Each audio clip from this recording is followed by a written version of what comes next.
제5강 요하네스 케플러의 법칙 설명 들어갑니다. 이거는 고등학교 1학년 과학 고1 과학에도 나오는 내용이에요.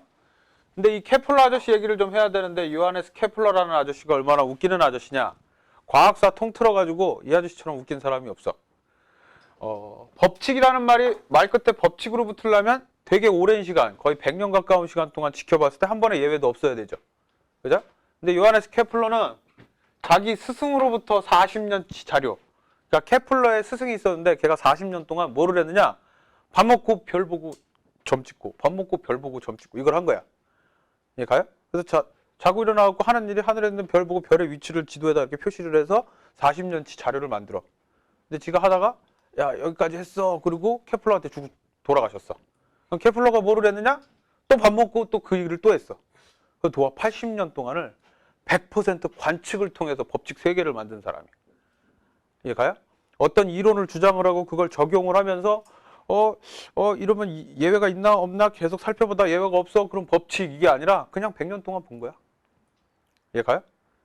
얼마나 살벌해. 그지? 누구도 못 덤벼. 왜 그런지가 필요 없는 거예요. 케플러의 법칙은. 케플러의 법칙이 3개가 있어요. 제1법칙이 있고 제2법칙이 있고 제3법칙이 있습니다. 케플러 제1법칙을 뭐라 그러느냐? 타원 궤도의 법칙. 타원 궤도의 법칙이 뭐냐? 태양을 중심으로 해서 태양 주변에 돌고 있는 천체를 뭐라고 불러요, 우리는? 너네 그건 아냐? 태양을 뭐라고 불러? 천체 용어로. 항성이라 그러지, 항상. 항성이라는 말은 스스로 열과 빛이 나야 되는 거고 어떤 움직이는 물체의 중심에 있어야 되는 거야. 그지? 근데 항성이라는 말은 스스로 열과 빛을 내는 별이라는 뜻이에요. 지구에서 가장 가까운 항성, 즉 별은 태양을 얘기하고 태양 주변에 돌고 있는 천체들을 행성이라고 그러고 행성 주변에 돌고 있는 놈들을 위성이라 하죠. 위성. 그럼 지구의 유일한 위성이 누구야? 달. 그걸 인공으로 만들면 인공위성이고 몇십 년에 한 번씩 태양계 주변에 휙 왔다가 또 멀어지는 떠돌이별을 해성이라고 그러고 이해 가요? 뭐 이런 용어들이 있는데 일단 타원 궤도의 법칙 케플러는 태양을 중심으로 돌고 있는 태양계 9개의 식구 수, 금, 지, 화, 목, 토, 천, 해, 명이었는데 명왕성이 집 나갔죠. 그래서 행성에서 공식적으로 빠지기로 했어요. 그럼 지금 이제 8개의 행성 그 행성이 움직이는 걸 밥 먹고 관측해갖고 표시하고 밥 먹고 관측해서 표시했더니 모든 행성은 태양을 중심으로 타원으로 돈다. 이게 타원 궤도의 법칙이에요. 그럼 누가 물어볼 거 아니야? 왜 그렇게 돌아요? 내가 봤어. 끝. 이해 가요? 걔가 봤대 80년 동안. 그걸 반박하려면 어떻게 해야 돼? 나도 80년을 봐야 돼. 야 사람 수명이 있는데 80년을 그거 하나 반박하려고 하기에는 너무 아깝지. 그지? 그래서 못 덤비는 거야. 감히 누가. 그냥 자료로다가 천체 지도에다가 천구상의 지도에다가 계속 체크를 한 거야. 그래서 모든 행성들이 움직이는 궤도로 80년 동안 지켜본 결과 행성이 타원 궤도로 돈대. 그 말 끝이 법칙으로 끝나. 왜? 이미 80년 동안 계속 지켜본 거지. 약간 두 번째 법칙이 뭐지? 면적 속도 일정의 법칙이에요.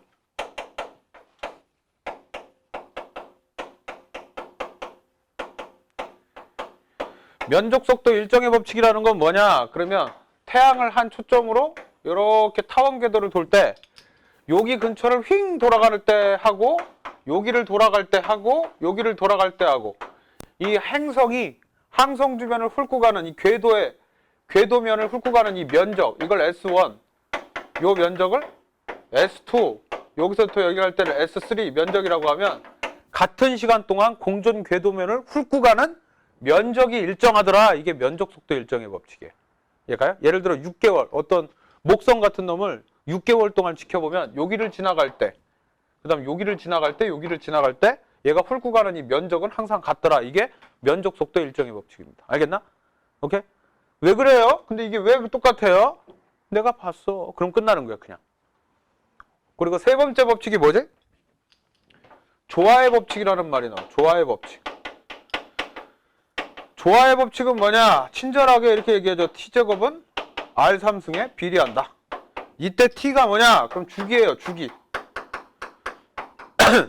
주기란 뭐지? 주기는 시간입니다. 주기는 시간이에요. 뭐 하는 시간이야? 1회 반복하는 데 걸리는 시간을 주기라 그래. 그래서 우리나라 말로 주기운동이란 말이 있는 건 1회 반복하는 시간이 있는 운동이라 쉽게 얘기해서 반복 운동을 얘기하는 거야. 예를 들어 뭐 이것도 주기운동이야. 니네들랑 나랑 만나는 것도 주기운동이지, 그지? 이때 주기는 뭐가 되는 거야? 일주일이 되는 거지, 일주일. 알겠어요? 주기는 시간이야. 그럼 태양 주변을 공전하고 있는 어떤 항성이 한 바퀴 도는데 걸리는 시간의 제곱은 R을 뭐라 그랬느냐? 친절하게 장반지름이라는 이름까지 정해줬어. 왜? 일법칙에서 뭐라 그랬냐면 모든 행성은 타원으로 돈다 그랬으니까, 그죠? 타원이라는 말은 여기서 보면 이렇게 너부대대한 게 타원이니까, 그죠? 이때 요거를 단반지름, 요걸 장반지름이라고 그러면 장반지름. 단은 말고 장축의 반지름의 세제곱은 주기의 제곱에 비례한다. 왜요? 내가 봤어. 이러고 끝나는 거야. 그래서 고1 과학에서 케플러의 법칙을 설명할 땐 케플러 스타일대로 설명을 해요. 뭐라고? 케플러가 봤는데 태양 주변의 행성들은 다 타원으로 돈대. 끝. 설명이 없어요. 그냥 세 줄만 나와. 이해가? 그 다음 제2법칙, 면적 속도 일정의 법칙. 같은 시간 동안 훑고 가는 공정 궤도면의 면적은 같대. 끝. 조화의 법칙, t의 제곱은 r의 세제곱에 비례한대. 끝. 이러고 끝나버려요. 케플러 스타일로 설명을 하면. 왜? 봤다니까. 할 말이 없는 거야. 근데 지금 물리 시간에 선생님이 케플러 법칙을, 그것도 1학년 때 배웠던 거를 케플러 스타일로 설명하려고 다시 끄집어낸 건 아니고요. 이 케플러의 법칙을 뉴턴의 역학을 적용하는 거지. 뉴턴의 역학 법칙으로다가 뉴턴의 역학 이론으로 이걸 해설하는 방법을 보여주는 거야. 뉴턴 스타일로. 알겠습니까? 그러기 위해서 우리가 기본적인 좀 물리적인 지식이 필요한데 일단은 어떤 항성 주변에 어떤 놈들이 이렇게 돌아가는 운동. 오케이? 그때 얘가 예를 들어 정확하게 원궤도로 돌아간다. 그럼 우리가 이걸 뭐라고 부른다? 등속 원운동이라는 이름을 써요. 등속 원운동. 그럼 선생님 질문. 등속의 속은 일단 말 그대로 풀이하자면 빠르기가 일정하게 원궤도를 도는 거지. 등속 원운동은 왜 일어나는 거야? 어떤 물체가 지금 위쪽 방향, 북쪽 방향으로 훅 달리고 있을 때 얘를 옆구리에서 90도에서 발로 뻥 차는 거야. 오케이? 선생님 가만히 서 있다가 어떤 놈이 이렇게 뛰어가는데 가만히 또 옆구리를 발로 뻥 차. 그러면 이렇게 달려가는 놈을 옆구리를 치면 앞으로 밀어주든가 뒤로 밀어준 성분이 없지. 옆으로만 밀었지. 그러면 얘는 빠르기는 변화시킬 수 없고 방향만 바꿔준단 말이야. 이렇게 달리고 있는 거 순간적으로 이쪽으로 펑 차버리면 얘는 빠르기, 요 힘 성분에는 앞으로 밀어주든가 뒤로 밀어준 성분이 없으니까 방향만 꺾어서 잠시 후에 얘는 이쪽을 향해서 달리고 있을 거야. 그지? 그때 쫓아가서 또 날라차기 하고 바로 또 때려버려. 90도로. 그럼 또 방향만 바뀌어. 얘 갔어요? 쫓아가면서 계속 90도로 내일 딱 힘을 줘버리면 얘는 계속 방향만 바뀌다가 다시 그 자리로 돌아온다. 이게 등속 원운동입니다. 그럼 질문. 여기 등속의 속은 속도일까 속력일까? 속력입니다. 왜? 속도는 빠르기하고 방향이 들어가야 되는데 얘는 빠르기는 일정했을 망정 방향이 계속 바뀌었으면 등속도라는 말을 쓸 수가 없죠. 그러면 얘는 속도하고 같은 말이 뭐라 그랬니 내가? 97번만 물어보면 100번일걸? 속도랑 같은 말은 운동이지, 그지? 그러면 얘는 등속도가 아니라고 등속력 원운동이니까 속도는 변한다고. 그럼 운동이 변하는 거죠. 물체의 운동이 변하려면 뭐가 필요하지? 힘이 필요해. 그래서 얘는 이 힘을 받고 있는 거야. 이처럼 등속 원운동하고 있는 물체를 계속해서 90도 달려가는 운동 방향에 90도로 힘을 주는 이 힘의 이름을 뭐라고 불러? 구심력이라고 불러요. 구심력. 알겠습니까? 그럼 구심력을 명쌤 스타일로 다 정의를 하자면 구심력이 뭐냐라고 물어보면 구심력은 등속 원운동 하는 물체의 알짜힘이라고. 등속 원운동하고 있는 물체가 각 받는 알짜힘을 우리는 구심력이라고 부릅니다. 알겠습니까?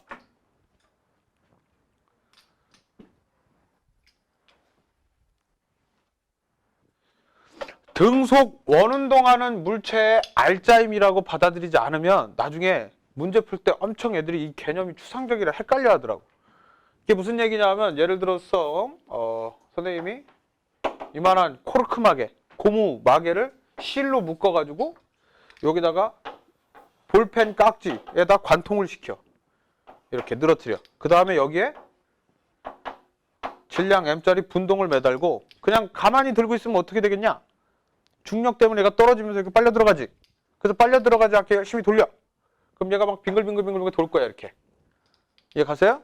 그럼 이때 얘가 지금 막 일정한 속력 V로다가 막 돌고 있어갖고 얘가 떨어지지 않으면 얘는 지금 알짜 힘이 얼마예요? 알짜 힘은 질량 곱하기 무슨 가속도? 실제 가속도. 무슨 중력 가속도야. 알짜 힘, 질량 곱하기 실제 가속도. 질량에다 중력 가속도 곱하면 중력. 알간?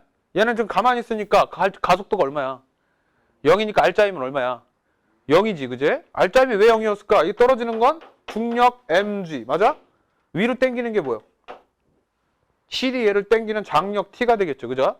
그러면 이 실이 얘를 이렇게 당기면 이 실은 요 고무마개를 어떻게 당겨? 또 t로 당기지. 이때 t가 뭐요? 이 물체를 원운동 시키고 있는 구심력이라는 뜻이에요. 이해 가세요? 오케이? 그래서 이때 구심력, F 구심력은 t인데 그 t는 mg와 같다. 이런 얘기가 되는 거고. 알겠습니까? 그 다음 어떤 지구, 아스라고도 해. 지구에서 거리 r만큼 떨어져 있게 계속 돌고 있는 인공위성이 있다고 칠게. 오케이? 가만히 있었으면 인공위성 어떻게 돼? 지구의 중력 때문에 떨어져 쳐박혀, 그죠? 오케이? 근데 얘가 빙글빙글 이렇게 돌아요. 빙글빙글 돌아. 그러면 얘는 왜 빙글빙글 도는 거야? 이때 지구가 이 물체를 잡아당기는 뭐? 만유인력 있지. 얘 스몰 m, 지구의 질량 라지 m 하면 둘 사이에는 우주에서 질량을 갖고 있는 놈 서로 잡아당기는 힘이 뭐가 있다? 만유인력. 이 만유인력, 즉 만유인력 F는 G 곱하기 둘 사이의 거리 R의 제곱분의 지구 질량 곱하기 인공위성의 질량. 이게 이 물체에 무슨 역할을 하고 있는 거야? 원운동을 하고 있는 걸로 봐서 원운동하는 물체 알짜임은 구심력이니까 그걸 이렇게 받아들여야 돼. 아, 이 물체의 구심력은 이거구나. 이해 가세요? 요 개념 애들이 막 헷갈려. 아, 구심력은 있는데 만유인력은 또 뭐지? 막 이러고 헷갈려. 일단 원운동을 하고 있다라는 얘기는 얘는 결론으로 구심력을 받아야 돼요. 오케이? 근데 그때는 상황에 따라서 만유인력이 그 역할을 할 수도 있고 실의 장력이 그 역할을 할 수도 있고. 아시겠어요? 자, 이렇게 개념을 잡아야 되고 그럼 이제 조금 더 부연 설명을 하자면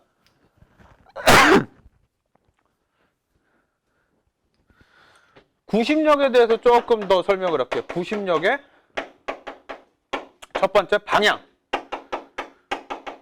구심력의 방향은 보시다시피 원운동하고 있는 물체가 있으면 항상 달려가는 방향에 90도로 다 힘을 주죠. 그럼 달려가는 방향은 원궤도의 접선 방향이란 말이야. 접선의 90도는 항상 어딜 통과하게 돼 있어요? 중심. 그래서 여기서도 중심, 여기서도 중심, 여기서도 중심. 그럼 구심력의 방향은 매 순간 원의 중심을 향하게 돼 있는 거니까 깔끔하지, 그제? 외우기도 좋지? 구심력의 방향은 매 순간 뭐다? 원 중심이다. 매 순간. 그럼 니네들한테 다시 물어봐. 여기 지구가 있는데 인공위성이 이렇게 돌고 있었어. 여기가 P점이고 여기가 Q점이야. P점에서 작용하고 있는 인공위성의 알짜 힘과 Q점에서 작용하고 있는 인공위성의 알짜 힘의 방향은 어떨까? 다시 물어볼게요. 얘는 원궤도 운동을 하고 있죠. 원운동을 하고 있죠. 그럼 무슨 힘을 계속 받고 있는 거지? 알짜 힘이? 구심력을 받고 있지? 그럼 여기서 구심력의 방향은? 지구 중심 방향. 그제? 여기서 구심력의 방향은 지구 중심 방향. 그러면 P점하고 Q점에서 알짜 힘의 방향은 같아 달라? 다르더라. 이런 얘기예요. 여기서는 아래쪽, 여기서는 이쪽. 지구 중심 같은 거 아니에요? 아니에요. 이 방향과 이 방향은 벡터상 다른 벡터입니다. 알겠냐? 알겠어? 자, 이런 거 유의하시고. 세기를 보여줄게, 세기. 구심력의 세기. 지금까지는 선생님이 그냥 구심력은 F9 이렇게 설명했었다만 실질적으로 구심력의 크기를, 구심력의 세기를 구할 때는 어떻게 구하면 되느냐? 기본적으로 질량 곱하기 구심가속도를 할 거야. 근데 구심가속도를 어떻게 표현하냐면 R분의 V제곱, R 오메가의 제곱 이렇게 표현하거든? 근데 오메가를 쓰는 거는 물리2에 나와. 물리1에서는 그냥 구심력은 질량 곱하기 구심가속도인데 이것도 안 나와. 질량에다가 R분의 V제곱. 그래서 R분의 MV제곱이 구심력이다. 근데 이걸 증명할 방법이 없네. 이걸 증명하려면 뭐 각속도도 가르쳐야 되고. 그래서 예전에는 각속도까지 했는데 해보니까 너무 에너지 낭비길래 우리 여기서는 이거의 증명이나 그 외 활용사항은 물리투로 남겨놓고요. 물리원에서는 그냥 외워서 씁시다.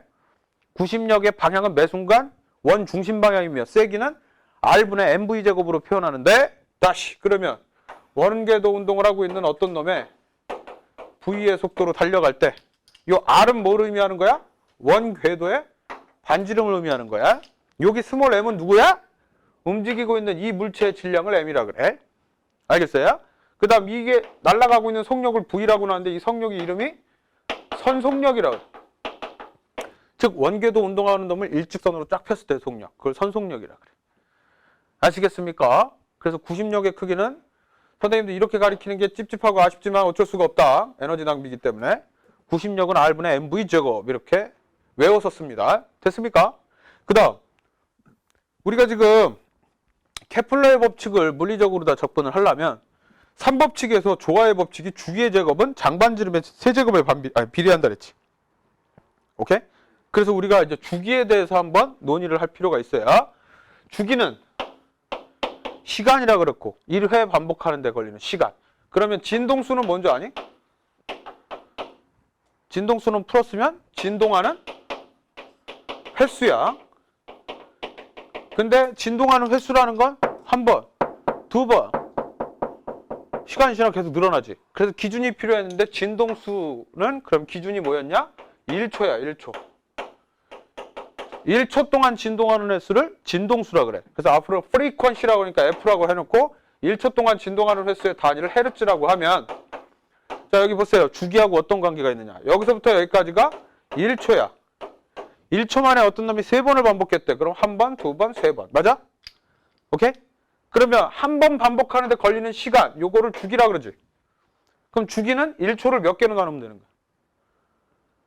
주기는 1초를 진동한 횟수 한 번, 두 번, 세 번, 세 번으로 나누면 되는 거지. 이해 가세요? 따라서 주기는 진동수분의 1의 관계가 있다. 여기다 붙일게. 진동수분의 1. 주기는 진동수분의 1이야. 오케이? 그때 여기 1이 왜 붙었는지가 중요해. 그냥 역수라서 붙은 게 아니라 진동수의 기준이 뭐였기 때문에? 1초였기 때문에. t초 동안 6번이었으면 6분의 t가 주기여야 돼. 이해 가세요? 근데 1초를 기준으로 잡는 게 진동수였으니까 1초를 진동수로 나눠야 이 한 1초를 진동할 횟수로 나눌 수가 있는 거지, 구간으로. 알겠습니까? 자, 요거 이제 그냥 기본이고 지금 더 가르쳐 주려고 하는 건 요거 뒤에 붙는 거야. 주기는 진동수분의 1인데 선생님 자 아주 그냥 중학교 2학년만 나오면 할 수 있는 거야. 어떤 놈이 원궤도를 이렇게 돌아갔을 때 여기 반지름 R이라고 할게요. 그럼 이 원둘레가 얼마야? 원둘레 어떻게 구해? 2파이? R이죠. 2파이 R. 근데 얘가 한 바퀴 돌아가는데 걸리는 시간을 뭐라 그랬어? 주기라 그랬지. 그럼 2파이 R을 주기 동안 뛰었다. 그럼 그걸 뭐라 그래? 한 번 반복하는데 걸리는 시간 동안 원둘레를 뛰었다. 그걸 속력이라 그러죠. 시간분의 거리, 평균 속력. 총시간분의 총거리. 이해 가나? 그럼 그걸 선속력 V라고 놓으면 이걸 살짝 바꿔. 그럼 어떻게 되지? 주기는 V분의 2파이 R 이런 관계가 있게 되는데 이거 참고로 알아둡니다. 알겠습니까? 주기는 진동수분의 1이고 V분의 2파이 R로 나타낼 수가 있습니다. 되겠습니까? 오케이? 자, 요 정도 눈도장을 찍어서 어디에다 메모를 해 두셔야 지금부터 선생님이 타원궤도의 법칙, 면적속도 일정의 법칙, 조화의 법칙을 쫙쫙쫙 설명할 때 헷갈리지 않을 수 있습니다. 알겠습니까? 자, 그러면 이 물리적 근거를 가지고 뉴턴의 물리 법칙으로 케플러의 법칙을 해석을 해보겠습니다. 그 중에 타원 궤도의 법칙.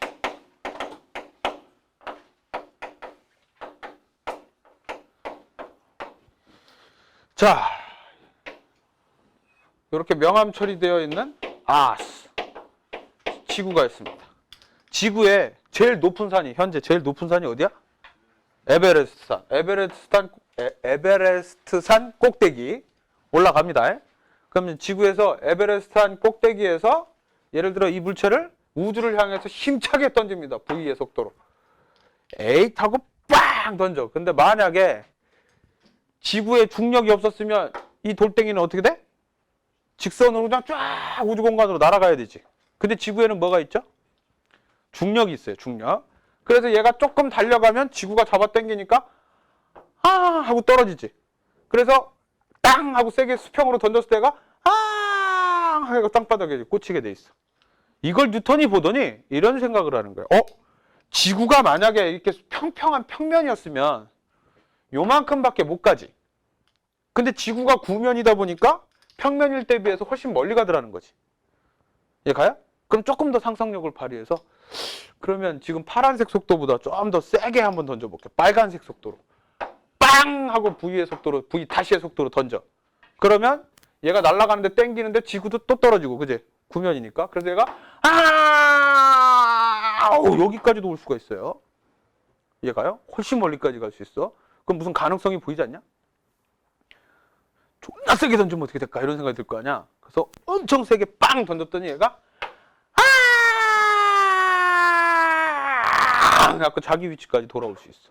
이건 뭘 의미하느냐? 내가 물체를 빵 던졌더니 날아가는 물체가 중력 때문에 꺾였거든? 그만큼 땅도 꺾이는 거야. 이해 가요? 그럼 또 날아가는데 지구가 당겨서 또 꺾였거든? 그만큼 땅도 또 꺾여. 그럼 가서 꺾이고 가서 꺾이고 가서 꺾이고 계속 꺾이다가 자기 위치까지 돌아올 거 아니야. 단 공기의 저항을 무시했을 때. 이해 가세요? 그럼 얘는 어떻게 돼? 공기의 저항을 무시했는데 이 속도로 던지면 죽을 때까지 계속 돌 거 아니야. 이 속도를 제1 우주 속도라 칭합니다. 제1 우주 속도의 뜻은 뭐다? 지구 표면을 스치듯이 등속 원운동할 때의 속도를 이야기합니다. 이건 어디에 많이 나올 것 같니? 우리나라도 위성을 쏘는 나라잖아.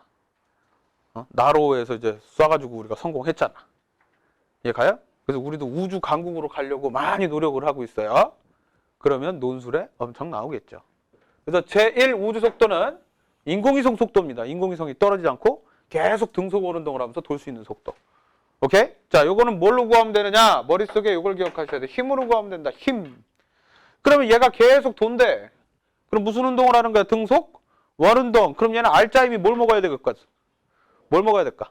구심력을 먹어야 될 거 아니야. 그럼 구심력 F9 어떻게 구한다? R분의 M V의 제곱. 그럼 얘가 등속 원운동 할 수 있도록 이 던진 하얀 궤도의 속도를 V1이라고 그럴게. 제일 우주 속도니까. 그 다음 던진 짱돌의 질량을 스몰 m이라고 놓을게요. 그럼 이때 R은 뭐에 해당이 되느냐? 지구 반지름이지 거의. 지구 표면에 스치듯이 던지니까. 에베레스트산이 아무리 높아봐야 그래도 이 지구 전체로 보면은 조금만 이런 조금만 뭐라 그럴까 돌기에 해당이 될 뿐인데 이해 가세요? 그래서 지구 반지름을 R이라고 놓겠다 이거야. 그럼 이때 얘가 돌고 있을 때 얘를 계속 잡아당기는 구심력 역할을 누가 해주고 있어 이때는? 만유인력이 해주고 있습니다. 그죠? 그럼 만유인력 어떻게 구한다? 만유인력 상수 G 곱하기 지구하고 이 물체 사이의 반지름 R의 제곱분의 지구 질량 곱하기 물체의 질량. 여기서도 마찬가지로 이걸 쓰는 거야. 물리에서 제일 많이 쓰는 무게 중심 개념. 지구의 부피가 겁나 크고 요 구간 질량이 다 틀리지. 그럼 지구의 질량을 어디다고 놔야 되느냐? 그때 얘를 줄이면 지구 정중앙에 지구 전체 질량이 점으로 있다고 가정하고 푸는 겁니다. 이해 가세요? 그럼 지구 정중앙에 있는 요 점에 지구 전체 질량 라지 m이 놓여 있으면 얘랑 여기서 돌고 있는 스몰 m 사이의 거리는 지구 반지름이고, 그지? 그 둘 사이 거리의 제곱에 반비례하며 만유인력 상수 곱하기 두 놈의 질량의 곱에 비례한 게 만유인력. 근데 그게 구심력 역할을 했어. 그래 놓고 나니까 R을 지울 수 있지. 그 다음 M을 지울 수 있다. 그럼 애들은 수학적으로 지우는 건 뭐 의미 없어 보이지만 질량이 양변해서 소거됐다는 건 던지는 물체의 질량이 상관이 있다 없다. 제1우주 속도에는 얘를 원자탄을 던지든 스틸로폼 공을 던지든 상관이 없다는 얘기예요. 오케이? 제1우주 속도 구할 때. 그래 놓고 이걸 루트를 까서 정리하니까 V1 제1우주 속도는 루트 R분의 뭐가 되는 거야? G? M이 나와요. 그럼 R이 금방 뭐라 그랬지? 지구 반지름. G는 만유인력 상수. M은 누구 질량이야? 지구 질량이지, 그지? 이거 물리책 뒤에나 아니면 지구과학책 뒤에 보면 다 나와 있는 상수들이야, 숫자들이야. 거의 안 변해. 그죠? 그래 놓고 천체 물리학자들이 이걸 넣고 계산을 했더니 대략 7.2 km/s 이렇게 나오더래. 7.8? 7.8 km/s. 약 8km/s.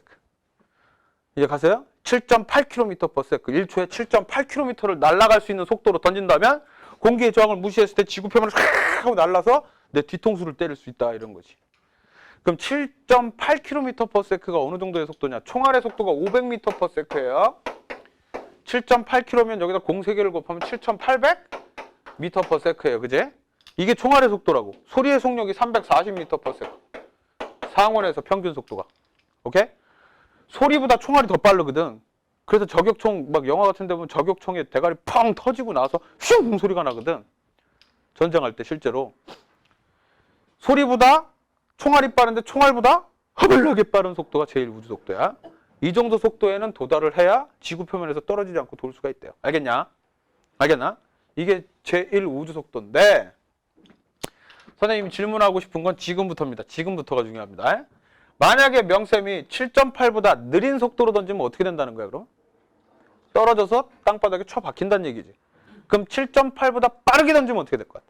한 9km/s 정도. 그렇지. 슝! 날아가서 돌아오지 않을 거라고 예상을 해요. 대부분이. 이게 우리가 갖고 있는 큰 오개념이야. 얘가 날아가는 동안 지구가 잡아당기는 건 만유인력으로 G 곱하기 R의 제곱분의 지구 질량 곱하기 물체 질량인데 R이 무한대가 돼야 0이 돼요. 충분히 멀리 있어도 계속 당기기는 계속 당겨. 그럼 물체가 달려가는 놈을 뒤에서 옆에서 계속 당기면 어떻게 돼? 방향은 언젠간 바뀌어. 이해 갑니까? 그래서 알아둘게 7.8보다 더 세게 던지면 슝 해서 돌아오지 않는 게 아니라 여기서 앙 갔는데 계속 당겨. 그럼 언젠가 방향 바뀌지? 앙 하고 다시 돌아와. 이런 궤도를 무슨 궤도라 그래? 타원 궤도라고 하는 거야. 이해 가세요? 그래서 정확하게 등속 원운동 그리고 세상에 완벽한 원은 없습니다. 수학적으로. 원둘레 구할 때 우리가 2파이R이라고 그러잖아. 그때 파이가 뭐지? 무리수잖아. 무리수.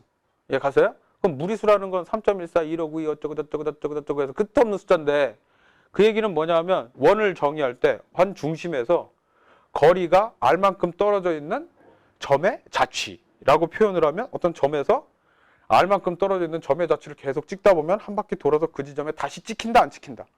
안 찍힌다. 처음 출발한 지점에서 약간 어긋나서 찍힌다. 이런 뜻이거든. 그 세상에 완벽한 원은 없거든요. 이해 가요?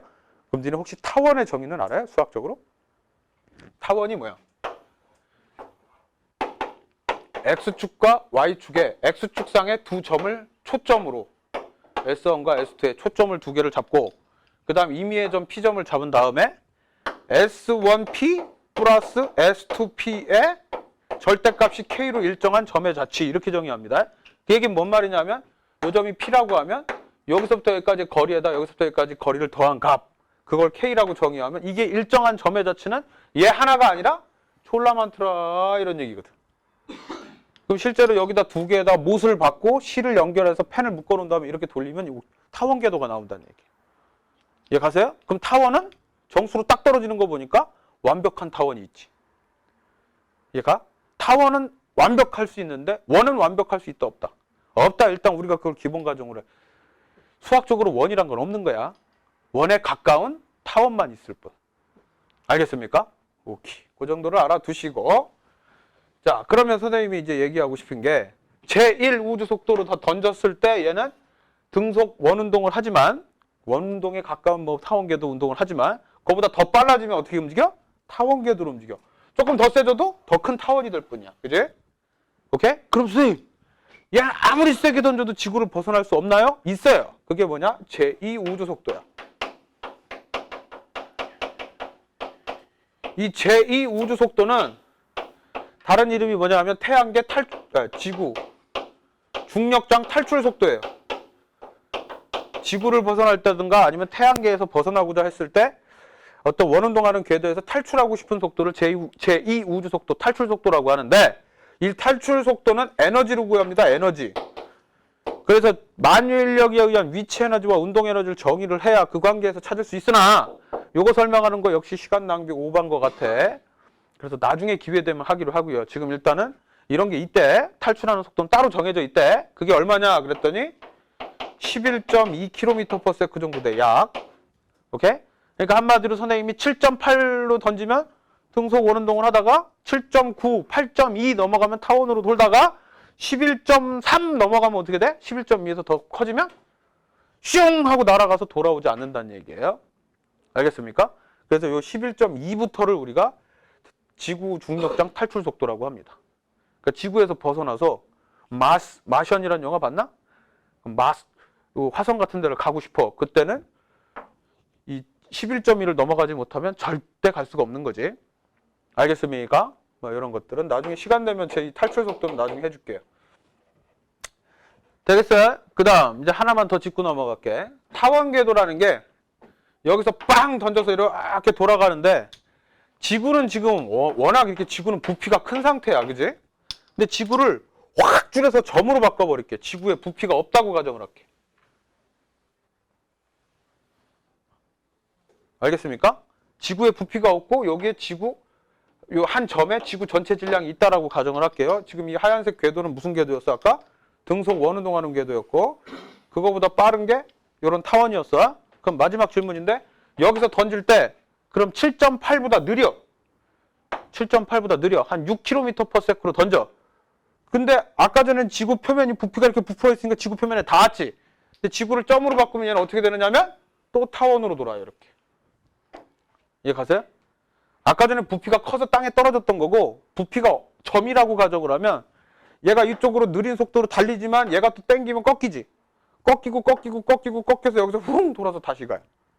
그래서 알아둘게. 제일 우주 속도가 됐을 때가 등속 원운동이고 그거보다 빠르면 타원이고 그지? 그거보다 느려도 타원이다. 빨라도 타원이고 느려도 타원이에요. 알겠습니까? 다만 탈출 속도를 넘어가면 그때부터는 돌아오지 않는다. 알겠습니까? 이해 가십니까? 오케이?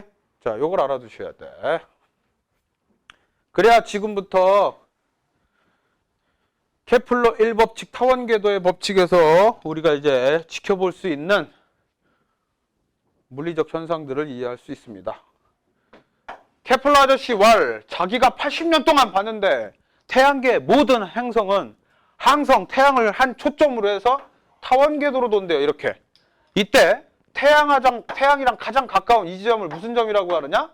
가까울 태양 1. 그래서 근일점이라고 불러요. 맞냐? 그럼 요 점은 뭐라고 불러야 될까?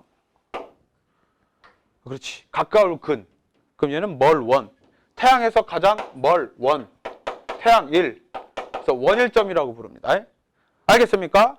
자, 근데 얘를 빵 던졌는데 태양이 이렇게 잡아 당겨요. 뭘로? 만유인력으로. 이해 가요? 그때 만유인력을 어떻게 구한다고? G 곱하기 이때는 둘 사이의 거리야. 태양 중심부터 행성까지 거리 R의 제곱분의 태양 질량 라지 M, 행성 질량 스몰 m. 요게 만유인력이지. 요걸로 잡아 당겨서 방향을 꺾은 거야. 이리 달려가고 있는 방향을 꺾은 거야.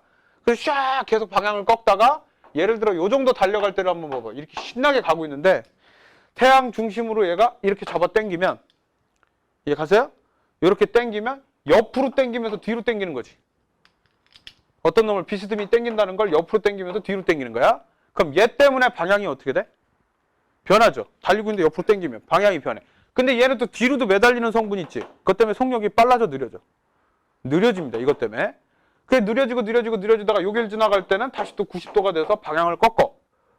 속력과 힘의 방향이. 이해 가세요? 그러더니 다시 또 계속 당기가 여기를 열심히 달려가고 있는데 태양 중심으로 이렇게 비스듬히 당겨주면 옆으로 당기면서 또 앞으로 당기는 거지. 그럼 얘 때문에 방향이 바뀌고 얘 때문에 어떻게 돼? 빨라지지. 그래서 이거를 시뮬레이션을 더 연속 동작 동영상으로 보여줄게. 잘 들으셔야 돼. 출발! 그러면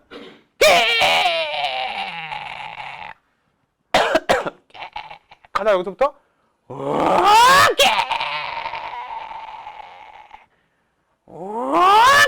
이걸 반복하더라. 이런 얘기. 알겠습니까? 오케이? 목 아파. 침도 튀고. 그러면 이 동영상으로 보여줬으니까 내가 다시 물어볼게요. 속도는 어디에서 최대인가요? 둘 중에 하나 아니야. 근일점 아니면 원일점 두 개 찍어놓고 물어보는데 찍어도 50%겠네. 그렇게 하면 되지. 속도는 어디가 최대요? 근일점이 최대예요. 이해 가요? 운동 에너지는 어디가 최대? 운동 에너지 어떻게 구해?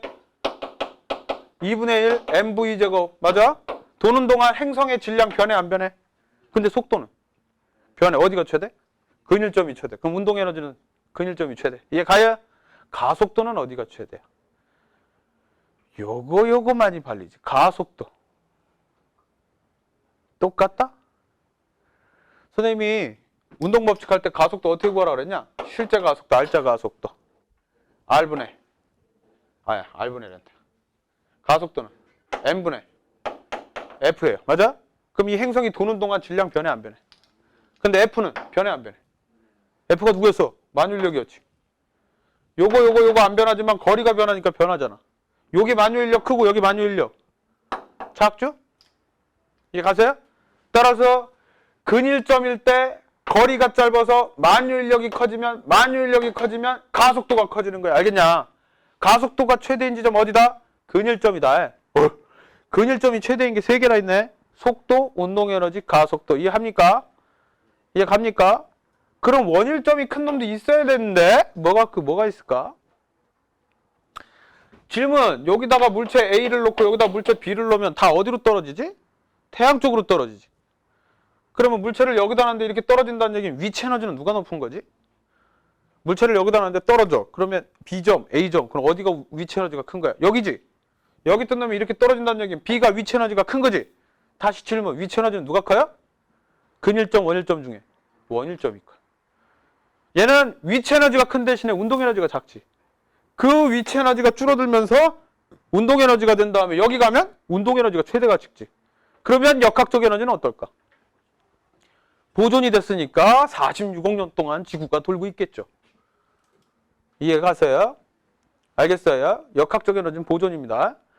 만유인력에 의한 위치 에너지가 운동으로 갔다가 운동 에너지에서 다시 위치로 가고 있고. 그러다 보니까 여기가 속도가 최대고 운동 에너지 최대고 가속도가 최대고. 되겠어요?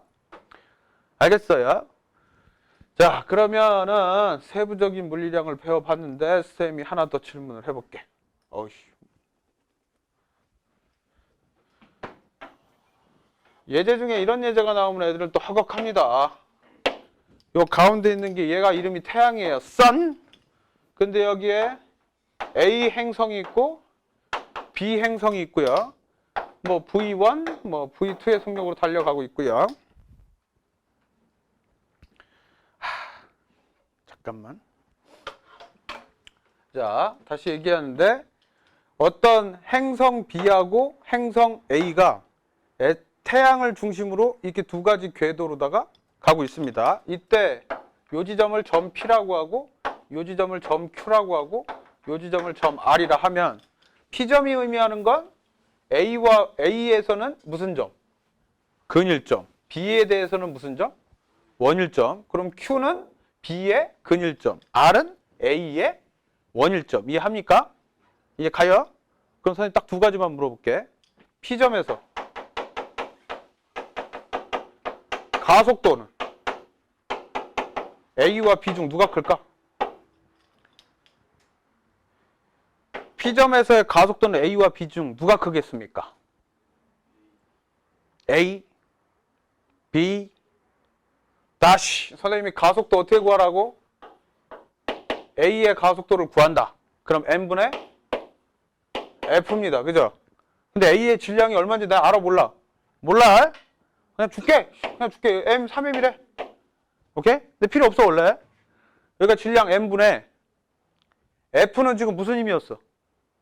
A가 돌면서 받고 있는 R자 힘은 결국 90력인데? 그지? 여기선 90력도 아니지. 타원궤도니까. 그죠?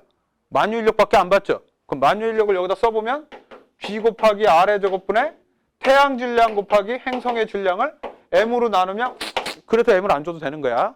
그럼 다시 A의 P점에서의 순간 가속도는 R제곱분의 라지 M이에요. 맞아요? 그러면 요 B 입장에서 봤을 때 P점에서의 순간 가속도는 마찬가지로 M분의 F고 얘는 3M분의 뭐 F겠지. 그지? 이것도 날리고 나면 얼마나 남겠냐? G 곱하기 R의 제곱분의 태양 질량만 덩그러니 남아서 둘이 어떠냐고 지금. 같다고요. 이해 갑니까? P점에서 A와 B의 가속도는 같습니다. 알겠습니까? 그럼 Q점하고 R점을 비교하면 가속도는 누가 크겠습니까? B가 P점에 있을 때랑 A가 R점에 있을 때 여기 보다시피 거리하고만 상관이 있다고요. 가속도는 이때가 더 큰 거예요. 얘는 둘 다 거리가 같으니까 가속도가 같은 거고요. 이해하시겠어요? 이해하시겠어요? 이게 1번 문제였고요. 학생들 제일 어려워하는 2번 문제는 뭐냐? P점에서 A의 속력과 P점에서 B의 속력을 VB라고 하면 VA와 VB의 크기는 누가 클까요? 크기를 비교했어요.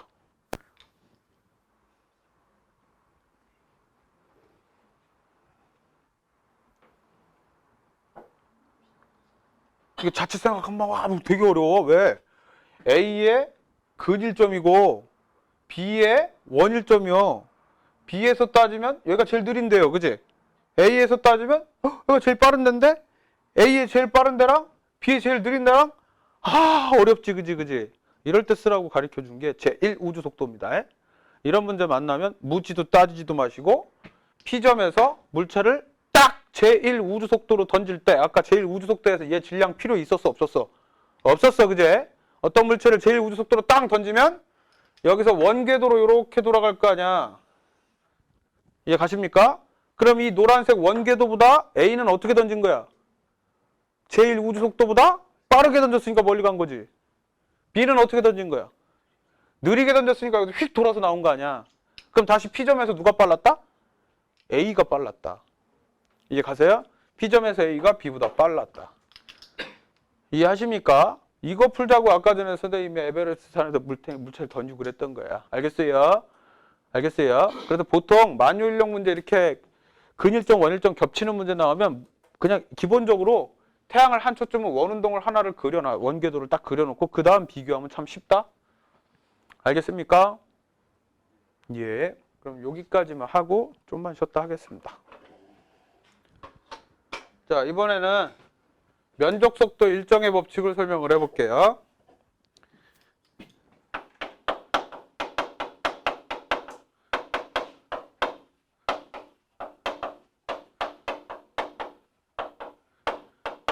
면적속도 일정의 법칙 같은 경우에는 아까 타원궤도를 설명을 하면서 기본적인 설명은 거의 다 끝난 거지. 여기 태양을 한 초점으로 어떤 행성이 이렇게 돌아가는 타원궤도로 움직였다고 했을 때 선생님이 근일점 주변에서는 어떻게 움직인다고? 빠르게, 그지? 원일점 주변에서는 천천히. 동영상으로 보여줬잖아, 내가. 이렇게 간다고. 그죠? 그러다 보면 이 거리가 짧은 데는 되게 빠르게 지나치는데 그러면 같은 시간 동안 훑고 가는 면적 S1과 여기 멀리 있을 때는 천천히 가니까 이 호가 짧아질 거 아니야. 그지? 근데 이게 길어져. 그래서 면적으로 따지면 일정하더라. 이거를 뉴턴은 사실 이거를 적분을 했어요. 이렇게 타원궤도를 적분을 해서 실제로 얘랑 수학적으로 같다라는 거를 증명을 했고요. 오케이? 근데 나는 지금 거기까지 할 건 아니고 일단 기본 개념은 같은 시간 동안 훑고 가는 면적이 똑같다. 면적 속도 일정의 법칙 이거에다가 근사치로 갖다가 하나 쓸만한 게 있어갖고 소개시켜 주려고 하는데 예를 들어 어떤 놈이 태양을 한 초점으로 이렇게 타원궤도를 움직였다고 하면 근사치로 이 궤도하고 거의 흡사한 이만한 원을 하나를 그리려고 그래. 원. 이해 가세요? 얘는 분명히 타원이지만 이쪽에 곡률이 있으니까 얘랑 거의 이렇게 겹치는 이쪽 부분이 거의 겹치는 원을 하나 그릴 수 있거든? 그럼 이쪽은 좌우 대칭이니까 이쪽도 동그란 원을 똑같은 원을 그릴 수 있겠죠. 이렇게 그리면 안 이쁘냐? 오케이? 그랬을 때 이 노란색 원의 반지름을 R이라고 놔. 여기서도 R. 오케이? 그 다음에 근일점, 태양하고 근일점의 거리를 R1이라고 놓고 원일점까지의 거리를 R2라고 놓을게요. 이해하십니까? 그러면 지금 어떤 놈이 이 노란 궤도로 원운동을 한다고 쳤을 때 구심력은 어떻게 표현할 수 있니? R분의 질량이 M이라고 M, 요 지점의 속력을 V1이라고 놓을게. V1의 제곱 이렇게 표현할 수 있죠. 요게 이제 노란 궤도를 돌고 있는 어떤 놈의 원운동이라고 이제 가정을 하는 거야. 그러면 이때 S하고 여기 태양하고 요 지점 근일점과의 이 실제로 얘한테 작용하는 힘은 만유인력이죠. 만유인력은 G 곱하기 R1의 제곱 얘랑 얘 사이 R1의 제곱에 태양 질량 곱하기 행성의 질량 이렇게 표현할 수 있는데 이게 같을 수는 없어. 이게 같았으면 원운동인데 얘는 타원이잖아, 어변이. 이해 가세요? 그래서 요거를 근사치로 거의 같다고 논다. 이해 가세요? 그럼 이쪽은 어떻게 될까? 이쪽도 똑같은 개념으로 그려보면 R분의 M, 요 지점의 속력을 V2라고 놓으면 MV2의 제곱은 얘랑의 만유인력이 그 역할을 해주니까 G 곱하기 R2의 제곱분의 태양 질량 곱하기 행성의 질량. 맞니? 그럼 일단 양변에서 지울 거 싹싹 지워주고, 여기서 싹싹 지워주고, 묻지도 따지지도 마시고 얘를 나눠요.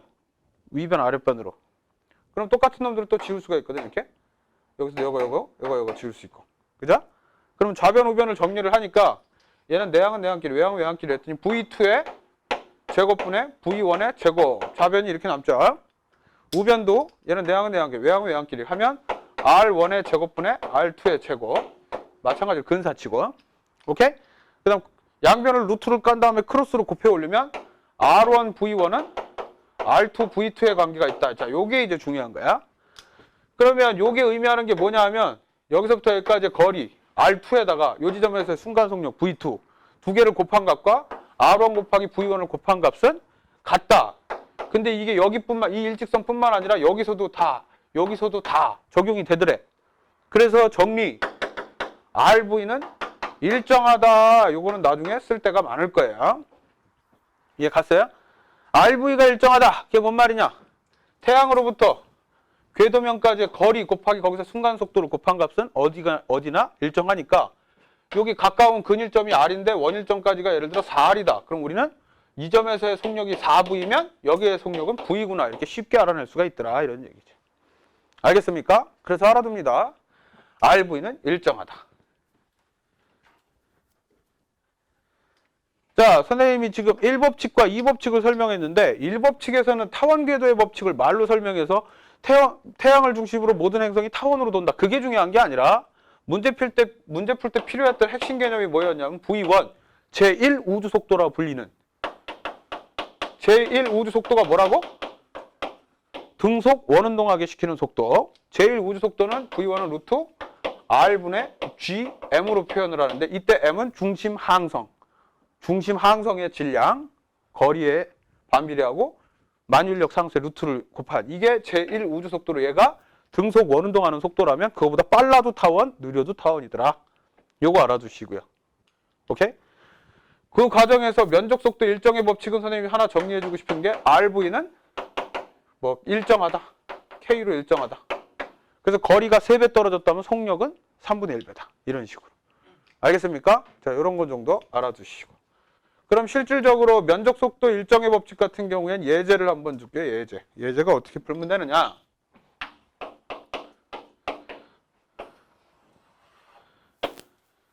여기가 한 태양이 있고요. 이렇게 주더라고. 어떤 놈이 여기서 신나게 이렇게 가고 있다고. 이 행성 X가 있습니다. 행성 X. 지구에서 태양 주변을 지구 한 바퀴 돌 때 얼마 걸려? 1년이라는 시간이 걸리죠. 공전 주기가 1년이죠. 지구는 태양에 대해서. 맞냐? 근데 이 행성 X가 여기를 뭐라 그럴까? A, B, C, D 이렇게 주고 A에서 B까지 가고 A에서 B까지 가는데 3개월이 걸린대. A에서 B까지 가는데 3개월이 걸린대요. 그리고 요걸 S1, 요걸 S 뭐라 할까? 2? 그러면 S1의 3배가 S2다? 뭐 이런 식으로 줘요. 그리고 물어봅니다. 쉬운 예제예요, 그냥. 면적속도 일정의 법칙을 어떻게 문제에 적용하느냐 궁금할까봐. 행성 X는 주기는, 행성 X의 주기는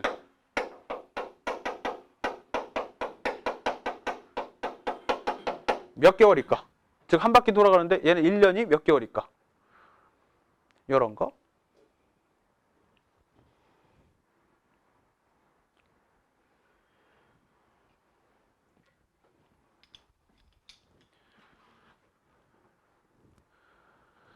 자, 요 면적이 있고요. 그죠? 요 면적이 있는데 면적이 지금 3배 관계 있지? 그 얘기는 근데 얘랑은 또 면적이 어때? 같고요. 또 얘랑 면적이 같죠? 그럼 우리가 여기서부터 여기 돌아가는 데는 3개월 걸릴 거라는 거. 같으니까. 면적이 같으면 지나가는 속도도 같다는 거. 알겠습니까? 근데 여기가 지금 면적이 3배예요. 얘. 그럼 이런 면적이 여기 이렇게 3개 들어가는 건데 이거 하나가 3개월 시간이야. 그럼 여기도. 그죠? 그럼 1년이 얼마냐 그러면 3개월에다가 하나, 둘, 서이, 너희, 다섯, 여섯, 일곱, 8개의 면적에다 3을 곱하면 되지. 8, 3, 24. 24개월이 1년이니까 얘는. 이해 가십니까? 오케이? 자, 이런 것들 구할 때도 간단하게 면적 속도 일정의 법칙의 비율을 이용하면 됩니다. 알겠습니까? 그 외에도 좀 복잡한 문제 몇 개 있는데 그 문제를 직접 풀면서 내가 해줄게. 그래서 면적 속도 일정의 법칙 RV는 일정하다와 면적 비율이 면적의 비율이 주기의 비율과 같다. 오케이? 자, 이런 것들. 그다음 조화의 법칙 하나를 설명하겠습니다. 조화의 법칙. 조화의 법칙은 뭐냐? 말 그대로 하면 이 한 바퀴 돌아가는데 주기의 제곱은 장반지름의 세제곱에 비례한다라고 케플러가 내가 봤어 그러면서 끝냈단 말이야. 이걸 이제 뉴턴 스타일로 설명을 하려면 원 궤도를 원에 가장 가까운 타원을 하나를 만들게. 오케이? 얘는 분명히 타원인데 원에 되게 가까워. 20률이 작아. 20률이라는 게 뭔지 알아? 이게 수학에서 타원이 있을 때 이 장축의 길이분의 이 초점 사이의 거리를 20률이라 그래. 20률이 작아진다는 얘기는 여기가 붙는 거 아니야? 초점 두 개가 거의 붙어서 이게 점이 이렇게 붙어버리면 20률이 굉장히 작겠죠, 그죠? 이게 가요? 그럼 원에 가까워지는 거야. 그럼 20률이 굉장히 작은 타원이 있다고 치면 거의 원이라고 보고 가운데 태양이 있고 여기 행성 M자리가 돈다고 칩시다. 그때 선속도를 V, 요 사이의 거리를 R이라고 하면 마찬가지로 등속 원운동에 가까운 운동을 하잖아요. 그죠? 그럼 얘는 구심력이 R자임이겠지. 구심력 어떻게 구한다고? R분의 MV의 제곱. 맞습니까? 근데 이때는 누가 이 역할을 해주고 있냐? 태양과 행성 사이에 무슨 힘? 만유인력이 이 역할을 해주고 있어요. 그죠? 그럼 만유인력 어떻게 구해? G 곱하기 R의 제곱분의 태양의 질량 곱하기 행성의 질량. 그럼 이게 지워지죠? 그럼 여기서도 알 수 있지? 행성의 질량은 뭔가 상관이 없구나. 오케이? 이따 뭐하고 상관없는지 보여주려고. 그럼 여기서 묻지도 따지도 말고 양변을 R로 나눌게 일단. 그럼 얘는 R의 제곱이 되고 R의 3승이 돼요. 오케이? 왜 그 짓거리를 하느냐? 내가 지금 밝히고 싶은 건 주기와의 관계야. 주기와 얘 속도나 이런 것들. 그럼 아까 전에 주기가 진동수분의 1이고요. 이해가세요? 진동수분의 1은 V분의 2파이R이 되는 관계를 조금 아까 보여줬어. 맞아? 이거 바꿔가지고 한 주기 동안 2파이R 관계 속력이라고. 맞냐? 요거를 이용해갖고 여기다 집어넣으려고 하는 거야. 그러면 얘랑 이제 대비되는 게 요거 아니야, 요거. 그럼 위변을 정리를 할게. 그러면 R분의 V의 제곱은 어떻게 정리가 돼요? R3승분의 GM. 이렇게 되니? 그럼 요거를 갖다가 얘랑 얘를 갖다가 R분의 V꼴로 만들어갖고 여기다 대입하려고 그래, 주기를. 오케이? 그러면 얘는 R분의 V는 좌변을 R분의 V로 바꾸면 주기분의 2파이 이렇게 바꿀 수 있겠습니까, 얘를? 이게 가십니까? 네. 그러면 R분의 V 대신에 얘를 여기다 대입을 해줄게요. 그랬더니 어떤 일이 벌어지느냐? 주기분의 2파이의 제곱은 R3승분의 GM꼴이 된대. 오케이? 그러면 정리를 해서 주기는 하고 정리를 하니까 제곱해서 이리 올리고 주기의 제곱은 그죠? 얘 내리고 얘를 올리니까 어떻게 되냐? GM분의 4파이의 제곱에 R3승 이렇게 되지. 근데 얘는 만유인력 상수고 중심 항성의 질량이고 4파이 제곱 상수니까 이걸 K 처리해서 T제곱 이퀄로 KR3승. 그럼 T제곱은 R3승에 비례한다. 증명이 된 거죠. 이제 가세요. 그거를 케플러는 80년 동안 무식하게 쳐다보면서 측정해갖고 T제곱은 R3승에 비례하는구나 이렇게 알아낸 거고 수학적으로 보면 T제곱 이퀄로 KR3승. 알간? 근데 선생님이 봤을 때 이게 중요한 게 아니야. 이건 증명한 거고 니네들이 문제 풀 때 써먹을 만한 건 여기야. 요 박스. 빨간색 박스. 요거 메모해 두세요. GM분의 4파이 R3승이 의미하는 게 뭔지를 보여주려고 합니다. 자, 과정은 타원 궤도를 원운동 궤도에 거의 근사하게 만들어 놓고 구심력하고 만유인력을 이용해 갖고 주기로 대입을 해서 T제곱 이퀄로 GM분의 4파이 제곱 R3승 이렇게 만들었는데 자, 메모했어요? 메모했어요? 요것만 메모하면 되구만. 책에 써 있죠? 역시 완벽하죠. 명쌤이 뭘 보여주려고 하느냐? example 1. 예를 들어서 뭐 이렇게 주고 이렇게 주고 아까 나왔던 문제. 여기 나왔는데 여기서부터 여기 뭐 여기서부터 여기 뭐 여기서부터 여기 뭐 이렇게 줄 수가 있지. 이것도 뭐 각가지로 줄 수 있는데 이 지점에서의 속력이 뭐 3V인데 여기가 뭐 V이고 그리고 이 지점이 뭐 2V이고 뭐 이런 식으로 줄 수도 있거든요. 그러면 알 수 있는 게 여길 지날 때 행성 A가 P점을 지날 때, Q점을 지날 때, R점을 지날 때 순간 속력이 뭐 3V, 2V, V다 이렇게 줬으면 우리는 뭘 알 수 있는 거지? 아까 RV가 어떻다고? 일정하다고. 자, 요 관계에서 알 수 있는 게 그럼 A를 따질 땐 A 거만 따져야 되는 거예요. B 거 같이 넣고 따지면 안 돼. 오케이? A 거만 보면 요거를 R1이라고 놓을게. 여기서부터 여기까지. R1 곱하기 3V는 여기서부터 여기까지를 R2라고 놓으면 R2 곱하기 뭐하고 똑같은 거지? V하고 똑같은 거지. 그지? 그럼 얘를 편의상 R이라고 놓으면 얘는 몇 R이 되는 거야? 3R이 된다. 그지? 이해 가세요? 그럼 요 안에서 볼게요. 요 안에서. 요 안에서 3V 곱하기 B 거를 따졌을 때 R은 여기가 2V 곱하기 요 사이의 거리를 X라고 하면 X 이렇게 나올 수 있지. 이해 갑니까요? 그럼 X는 얼마가 나오는 거야? X는 1.2분의 3이니까 1.5R. 이해 갔어요? 자, 여기 사이의 거리는 1.5R이구나. 여기까지 알아냈지? 그럼 A와 B의 주기는 몇 대 몇이냐? 이렇게 물어볼 수 있잖아. 주기. TA. A의 주기 대 B의 주기는 몇 대 몇이냐? 이렇게 줄 수 있습니다. 다시 선생님이 그냥 문제 내면서 풀어버렸는데 P점, R점, Q점, P점, Q점, R점을 주면서 A가 여길 지나갈 때 순간속력, B가 여길 지나갈 때 순간속력, A가 Q점을 지나갈 때 순간속력 뭐 요따위로 주면서 우리들한테 이렇게 주면 문제가 큰일 나죠. 그죠? 왜? 여기가 1.5R인데 R이면 말이 안 되지. 그지? 잘못 줬네? 잘못 줬어. 다시. 뭐라고 해야 되냐? 얘가 3V면 얘가 속력이 B 과정에서 얘가 3V면 여기가 더 느려질 수가 없죠. 더 빨라야죠. 얼마나 줄까? 6V라고 줄까? 6V라고 줄게 그냥. 자, 문제 다시. A가 P점을 지나갈 때는 3V, B가 P점을 지나갈 때 3V, B가 여길 지나갈 때 6V, A가 여길 지나갈 때 V. 이해 가요? 그럼 우리가 알 수 있는 게 요 사이의 거리를 3R, 여기의 거리가 R. RV는 일정한 관계에서. 속력이 3대 1이니까 거리가 1대 3. 맞냐? 그 다음 여기만 보면 여기가 3V일 때 여기가 6V면 속력이 2배가 빨랐지. 그럼 여기가 R이면 여긴 몇 R? 2분의 R, 0.5R.